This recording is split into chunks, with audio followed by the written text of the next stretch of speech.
रायबरेली जनपद की सदर सीट की चर्चा तो हो ही रही, इसमें कोई शक नहीं। और हम ये भी बात करेंगे कि और भी लोग हैं रायबरेली जनपद में, रायबरेली जनपद की आवाम है, रायबरेली जनपद का प्यार स्वर्गीय अखिलेश सिंह जी का हमेशा बरकरार रहा जब तक वो रहे, और आज भी उनके दर्श में कोई भी खाली नहीं गया। मसीहा के रूप में उनको जानते रहेंगे। और आज उनकी बहन पूनम सिंह जी उन्हीं के नक्शे कदम पर चल रही। उनका भी समाज सेवा से जो लगाव रहा है, सामाजिकता से जो लगाव रहा है, वो सब आप देख रहे हैं। रायबरेली की पूरी आवाम देख रही है।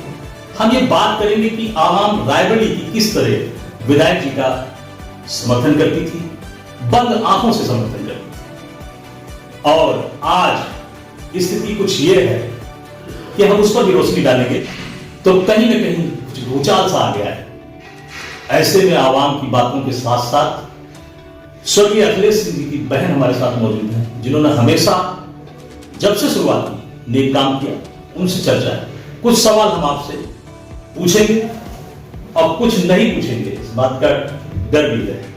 हमारा कहने का मतलब है कि हालात आप देख रहे हैं किस तरह के मैच हो गए हैं। सच आपके भाई साहब थे, इनका एक अलग रुतबा रहा है, काम करने का तरीका भी रहा है। आपके फादर स्वर्गीय श्री गुन्नी सिंह जी थे, उनका भी एक अलग रुतबा रहा है। अगर बात करें रायबरेली की आवाम की, तो हमेशा बहुत चाहत रही। अब आप भी आ गए, आपने भी आकर बहुत सारे नए काम किए, हॉस्पिटल वगैरह भी आप बनवा रहे हैं, अच्छी बात है। स्थिति किस तरह की खड़ी हो गई, क्योंकि आवाम आपके साथ भी जुड़ी है, किसी और के साथ भी आवाम जुड़ी है। कितनी जुड़ी है ये तो वक्त बताएगा, आगामी चुनाव सर पे। मैं बहुत कुछ कह रहा हूं, आप मेरी बात को समझ ली। ऐसे में हम ये जानना चाहेंगे कि वही आवाम है, आवाम बदली नहीं, लोग बढ़े होंगे, लेकिन जो जनता का विचार वो नहीं बदला। कितना जादू हमारे विधायक जी का रहेगा इस माहौल पर, क्या देखिए विधायक जी आपके मतलब स्वर्गीय अखिलेश सिंह जी, उनका जो जादू था उनके कामों के द्वारा था, कार्य के द्वारा था। उनको लोग इसलिए पसंद करते थे क्योंकि वो हर वक्त जनता के बीच में रहते थे, जनता की हर एक परेशानी में वो खड़े नजर आते थे जनता को, तो इसलिए उनका जादू चलता था।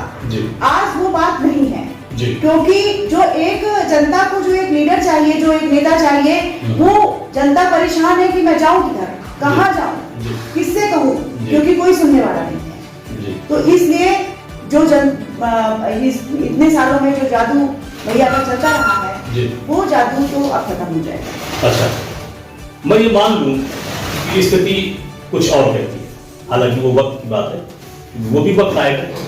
हमारा कहने का मतलब कि मैं जो आवाम है, मैं क्योंकि इसलिए जनता की बात कर रहा हूँ कि जनता उन्हीं को प्यार करती थी सदर सीट पर, बिल्कुल।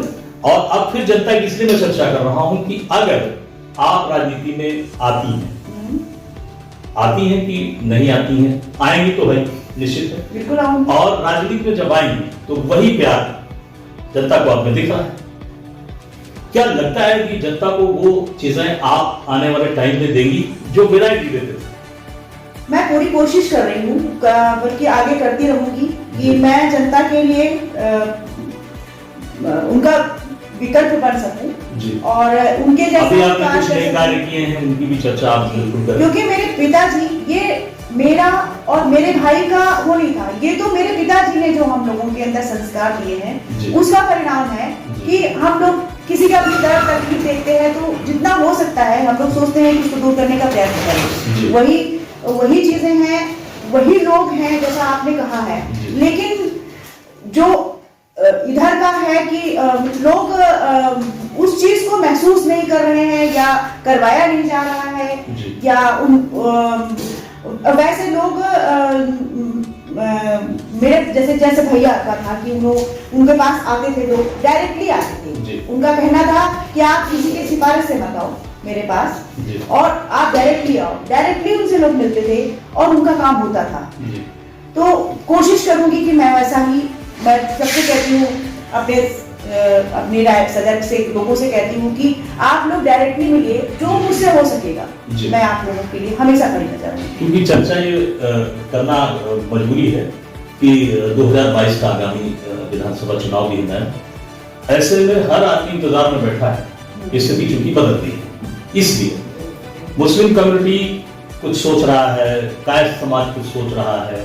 हालात विधायक जी जब थे वो अलग थे, आज भी मैं ये नहीं कहूंगा कि नहीं, लेकिन जो प्रॉब्लम्स हैं, जैसे हम बात करें रायबरेली के नगर पालिका की, सड़कों की चर्चा करें आप, बिल्कुल, हाँ। यहाँ की दुर्दशा की चर्चा करें, कौन जिम्मेदार है इसका? इसके लिए जनता खुद जिम्मेदार है, क्योंकि आप नेता ही वैसा चुनते हो जी। आप वोट दोगे तभी तो वो आपके वोट तो दिया, उन्होंने नेता भी चुना। हाँ, तो फिर नेचुरली कि कहीं ना कहीं भी नेता आपने गलत चुना जी, आपने नेता गलत चुना। अच्छा, बहुत सारी चीजें मैं आपको ये भी मैं बताना चाहूंगा कि जो मौजूदा वर्तमान नगर पालिका की स्थिति है, इसी पर थोड़ी चर्चा हाँ, होगी। बिल्कुल। तो लोग खिलाफ कर रहे हैं क्योंकि विकास हुआ नहीं कहीं, विकास हुआ नहीं, विकास खुद लोग अपना कर ले गए, और जिस तरह विकास कर ले गए कि अब देखने की बात है, किसी के घर बन गए, किसी के बंगले बन गए, किसी के पास गाड़ियां आ गई, जो कल तक कुछ नहीं था, अमीर हो गए वो लोग। तो ये पैसा जनता का है, जिस तरह इन्होंने खर्च किया, इस पर आप क्या कहेंगे? क्या पनिशमेंट इनको जनता देना चाहेगी आने वाले टाइम में? जी हाँ, मैं तो इतना कहूंगी कि जनता ने जो गलती की थी उसको वो सुधारे, और इस बार बहुत ही सोच समझ करके अपने कैंडिडेट का चुनाव करें। अपने सभी चुनाव में जी जी, सभी चुनाव में जी जी, आप अपना नेता चुनते हो तो क्या आपको खुद समझ में आना चाहिए ना कि कौन किस काबिल है, और उसने 5 साल क्या किया है। 5 साल जिंदगी के, चाहे वो कोई भी हो, बहुत ही महत्वपूर्ण होते हैं।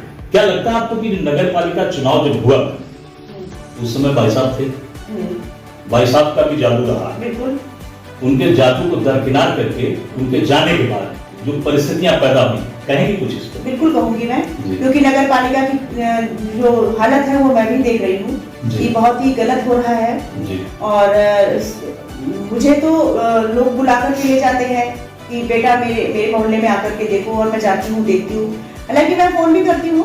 तो यहाँ तो इस बार रायबरेली की आवाम जो है, रायबरेली की जो जनता है, जो विकास कार्य चाहती थी, उसी में नेता चुनती थी। इस बार संभल के काम करें, नेता को चुनना है इस बार, चाहे वो विधानसभा का चुनाव हो, चाहे वो विधानसभा का, चाहे वो नगर पालिका और चाहे वो नगर पालिका का चुनाव हो, उसमें आप जनता को सोच समझ करके चुनाव करना चाहिए कि जिससे कि जो ये 5 साल का जो टाइम रहा है, जो लोगों ने इतनी परेशानियां झेली हैं, उनको आगे वो ना झेलें, ना ही उसके लिए मतलब फिर बात आती है। मैं एक चीज और कहना चाहूंगी कि नगर पालिका का जो चीजें हैं वो जनता बहुत गहराई से देख रही है, और उन चीजों पे उनका ये फोकस है कि आप काम नहीं करोगी, क्योंकि अभी तक उनको एक विधायक जी जैसे नेता मिले थे कि किसी भी विभाग में कुछ भी गलत होता था, ठीक है, तो उनके पास लोग पहुंच जाते थे और वो उस चीज को संभाल लेते। अब आप खड़ी होंगी? बिल्कुल खड़ी होंगी। अच्छा, बिल्कुल, अगर जनता मुझे इस लायक बनाएगी, जनता मुझे अगर इस लायक समझेगी, तो मैं बिल्कुल खड़ी हूँ। बिल्कुल, मेरा उद्देश्य यही है, मैं आई ही सीधी हूँ। राजनीति में आप शुरुआत कहाँ से करेंगे? राजनीति में शुरुआत जहाँ से जनता कराएगी जी। इलेक्शंस का इमोशन तो है ही है, बिल्कुल है, लेकिन कब लड़ेंगे, कब आएंगे, ये अभी ये आप समय के ऊपर छोड़ दीजिए जी। सब कुछ समय बता देगा। हालात आप फेस कर रही हैं यहाँ पे, बिल्कुल ठीक है, आप लगातार देख ही रही हैं, सामाजिक व्यवस्थाओं को देख रही हैं, विकास पर भी चर्चा हो रही है, रोज खबरें चल रही हैं। अब ऐसे तो बड़ा सवाल है कि राजनीति पर अगर हम करें प्रश्न, भारतीय जनता पार्टी पर करें, कांग्रेस पर करें, समाजवादी पर करें, बहुत सारे लोग मैदान में, जनता को कोई विशेष राय, चूंकि अभी आप समाज सेवा कर रही हैं, अभी राजनीति नहीं किया आपने, कोई राय आप देगी कि जनता किस तरह काम करे, कहाँ जाए? देखिए, जनता कहाँ जाए और किस तरह काम करे, जनता को चाहिए कि जैसे अभी आपने कहा कि जनता की गलती है, उसको नेता सोच समझ के चुनना चाहिए, किसको चुने?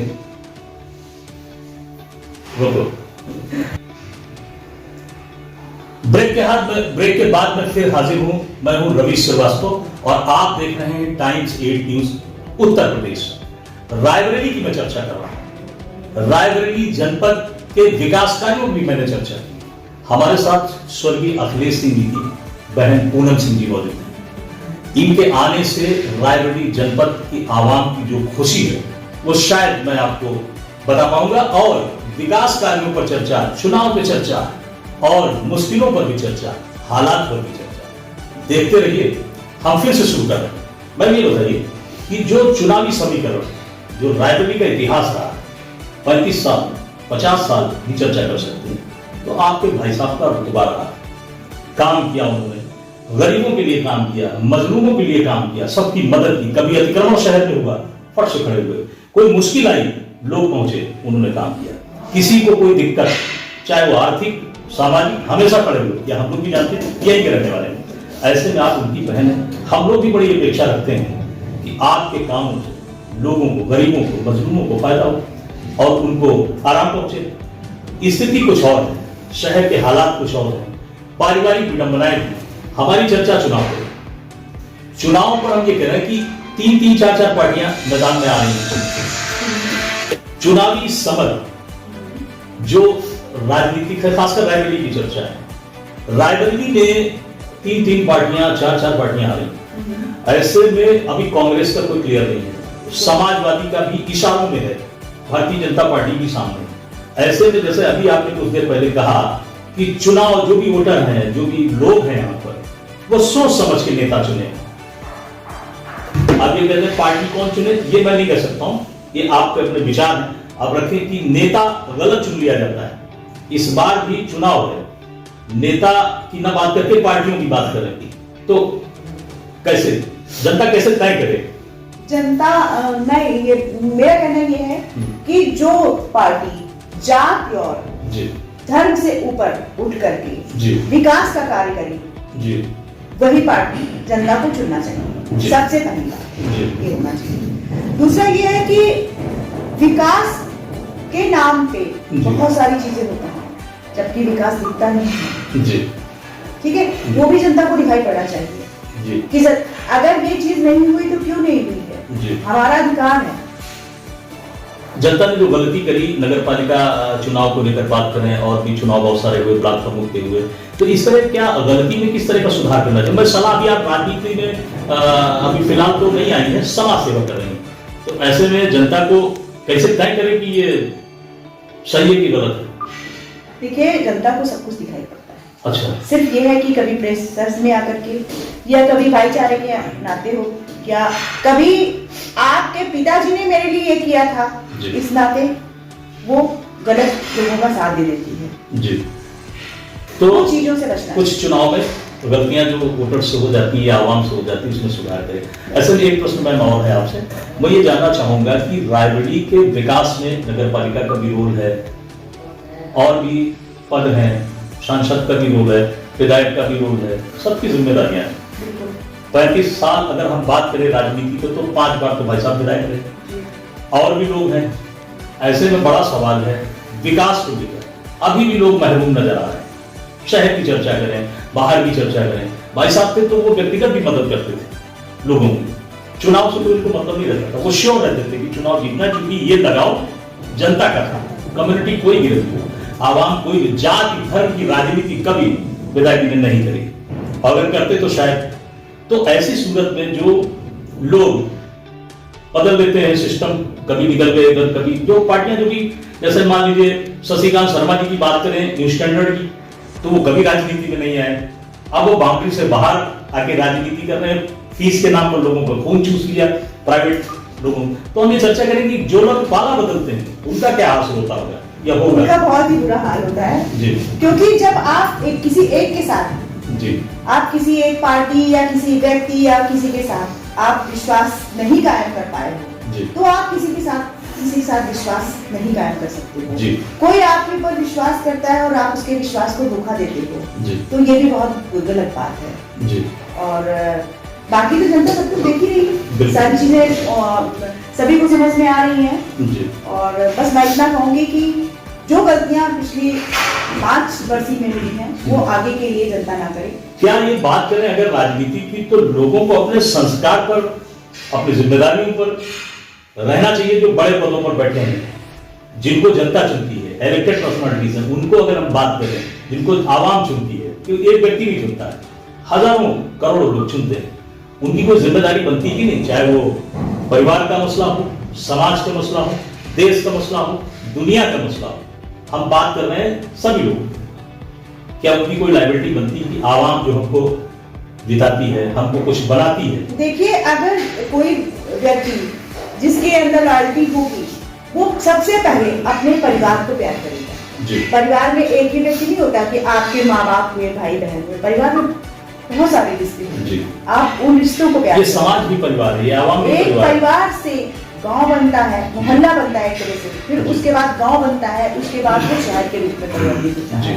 तो जब एक्चुअली कहते हैं ना कि जब बच्चा होता है, पैदा होता है, तो उसके माँ बाप, साथ परिवार, फिर उसके बाद ना सबकी जिम्मेदारी बनती है। उसी तरीके से एक जो भी एक तरह से नेता अगर जैसे है या कोई भी जनप्रतिनिधि है, तो उसका कर्तव्य बनता है कि अपनी चीजों को अपने परिवार से लेकर के और शहर तक या देश तक उसकी जिम्मेदारी, एक नैतिक जिम्मेदारी बनती है कि वो अपने कर्तव्यों का सच्चाई के साथ सही तरीके से पालन करे। हम बात करेंगे मैम भारतीय जनता पार्टी, देश में प्रधानमंत्री नरेंद्र मोदी जी हैं, योगी आदित्यनाथ जी। हालात 2014 से आवाम की चर्चा मैं कर रहा हूं, जो जनता कह रही है, जनता कह रही कि साहब बहुत मुश्किल हो गई, कोरोना आया, परेशान हुए लोग, देश विदेश कई प्रांतों से भाग के आए, पैदल आए, ये मुश्किल थी, खाने को मुश्किल हो गई। बिल्कुल, ये सवाल है, क्वेश्चन है आपसे। तो आवाम को जो 2014 से अब तक भारतीय जनता पार्टी ने परोसा है, उनका चुनाव भी आ रहा है 2019 आगामी, क्या जनता की मुश्किलों को समझा? और हाल ही में जो किसान बिल वापस हुआ, इस पर भी हम आवाम की चर्चा कर रहे हैं, क्या गलतियां कर रही बीजेपी? देखिए, हर सरकार का अपना अपना तरीका अपनाना है जी, तो मैं ये नहीं कहूंगी कि गलतियां कर रही हैं, लेकिन हाँ, जो तरीके हैं वो बहुत ज्यादा अच्छे नहीं। जी।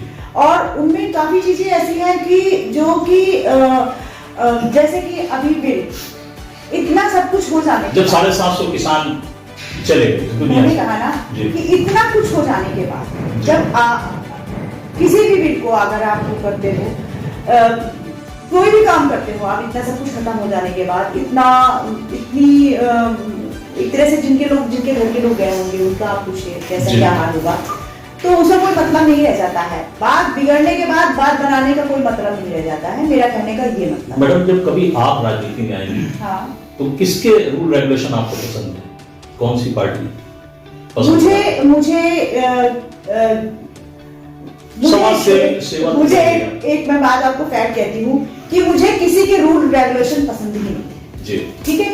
तो आप जब राजनीति में आएगी तो स्वयं खड़ी होंगी कि किसी पार्टी का बैनर लेंगी? नहीं, देखिए, पार्टी का बैनर तो लेंगे ही, ठीक है, गिनी चुनी पार्टियां हैं। और उसके अलावा हमारे देश की सबसे बड़ी विडंबना ये है कि हर व्यक्ति को एक पार्टी चाहिए जी, बिना पार्टी के भी काम हो सकता है। अभी कुछ देर पहले आपने कहा कि मान लीजिए राजनीति में नहीं आएंगे तो जो करना होता है वो कर पाना मुश्किल होता है। बिल्कुल होता है, तो इसीलिए तो कोई ना कोई पार्टी चाहिए, ठीक है। लेकिन मुझे जो लगता है कि सिर्फ आप पार्टी के बेस पे ही काम ना करें, आपका इंडिविजुअल होता है कुछ चीजें। अगर आप सच्चाई के साथ सही तरीके से काम करना चाहेंगे तो नेचुरली है कि आप व्यक्ति विशेष बन जाएंगे, ठीक है। पार्टी के भी आप व्यक्ति बने रहेंगे और आप अपनी जनता के बीच में, मैं एक जनप्रतिनिधि की बात कर रही हूँ, आप एक जनता के बीच में भी एक खास मुकाम अपना रखेंगे। जैसे कि आप जैसा बताते हैं कि आपके विधायक जी, तो उनके लिए पार्टी का कोई मतलब नहीं था। देखिए जी, उनके लिए नहीं था। मैं ये भी कहूँगी, मैं बार जैसे कि लोगों को लगता होगा कि मैं बार अपने भाई का नाम लेती हूँ या उनको ना, क्योंकि जो आप जैसे आपने बोला ना कि आपका आइडियल कौन होगा, आप ना, तो मेरे पिताजी और मेरे भाई मेरे आइडियल रहे, क्योंकि एक अच्छे इंसान में जो चीजें होती हैं वो मैंने अपने पिताजी में देखी, अपने भाई में देखी, मुझे वो चीज बहुत कम लोगों में दिखती है और वही देखते देखते मैं बड़ी हुई हूँ। और आज यही चीजें मेरे अंदर हैं कि मैं किसी की तकलीफ देखती हूँ तो मुझे तकलीफ हो जाती है, किसी बच्चे को देखती हूँ कि ये भीख मांग रहा है, जो भी है ना, ऐसे तकलीफ में तो मुझे बहुत, मैं इसकी तकलीफ को कैसे दूर कर सकती हूँ, किसी मतलब मुझे लोगों की तकलीफ से मैं दुखी होती हूँ, कहने का मतलब है। तो वो मैं मेरे अंदर मेरे माँ बाप मेरे भाई की वजह से आया, जो कि उन लोगों के साथ रहते रहते सीखा है चीजों को। लेकिन आप संस्कार सीखे वाकई, क्योंकि परिवार की चीजें कुछ है वो लोगों को अमल भी करना चाहिए। बहुत बहुत धन्यवाद आपका बात करने का। और मैं आपको ये बताना चाहूंगा कि रायबरेली जनपद में स्वर्गीय अखिलेश सिंह जी की बहन हमारे साथ जदयू में बैठी हुई थी, हम बात कर रहे थे, बहुत कुछ जानने और बताने की कोशिश भी आवाम को करी। ऐसे में नेता चुनना, गलत नेता चुन लेना, इस पर भी चर्चा हुई। और विश्वासघात करना किसी चीज पर, मान लीजिए हमको आप पर भरोसा है, तो वो भी कायम रखना बहुत आवश्यक है। बने रहिए।